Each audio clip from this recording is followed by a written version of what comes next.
Assalamualaikum dan salam madani kepada semua pendengar. Selamat datang ke podcast yang terhebat dengan kod DEA 3041. Saya Dura bersama rakan saya Raihan Amani. Hai Amani. Hai Dura, hari ini kita akan sembangkan sedikit topik tentang generasi alpha, teknologi digital. Amani, apa kesan positif dalam topik ini? Kesan positif dalam topik ini ialah generasi sekarang mudah mendapatkan maklumat di internet. Contohnya, mereka boleh mencari maklumat di aplikasi Google, ChatGPT dan aplikasi sebagainya. Jadi apa kesan negatifnya pula Amani? Kesan negatifnya pula, generasi sekarang terlalu fokus pada gadget daripada persekitaran. Ia juga boleh mempengaruhi masa depan kita ke generasi seterusnya.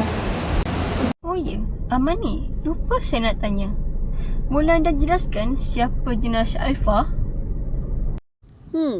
Generasi alpha ialah generasi yang lahir pada tahun 2010 ke atas.